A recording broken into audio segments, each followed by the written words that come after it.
दिल्ली के बजट को लेकर अरविंद केजरीवाल और उनके वित्त मंत्री कैलाश गहलोत दोनों झूठ बोल रहे हैं।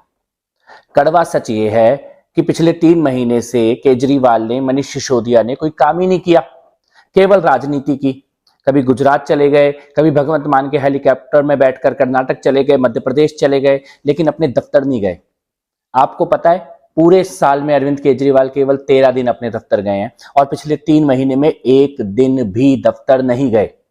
बताएं मुख्यमंत्री केजरीवाल की अपने दफ्तर कितने दिन गए, विधानसभा कार्यालय कितने दिन गए, सचिवालय कितने दिन गए? जब मंत्री काम ही नहीं कर रहे तो बजट बनेगा कैसे?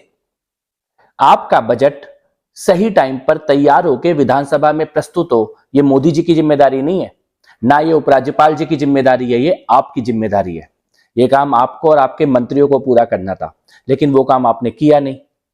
और करते भी कैसे? क्योंकि आपके पास टाइम ही नहीं है घोटालों से बाहर निकलने का, भ्रष्टाचार से बाहर निकलने का। दिल्ली के लिए जब काम की बात आती है तो आप रोने लगते हैं, मोदी जी ने काम नहीं करने दिया, एलजी ने काम नहीं करने दिया। लेकिन अभी जब आपके मंत्रियों की तनख्वाह बढ़नी थी, जब आपकी खुद की तनख्वाह और भत्ते बढ़ने थे, तब आपके सारे काम क्लियर हो गए, आपकी फाइल भी क्लियर हो गई, तब किसी ने नहीं रोका।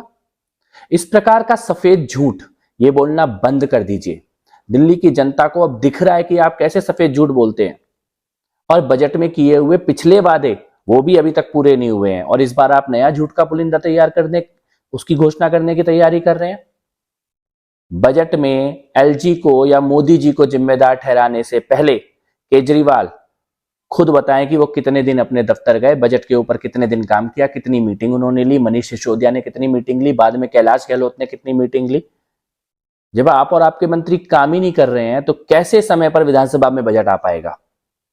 अपने दफ्तर में बैठना शुरू करें।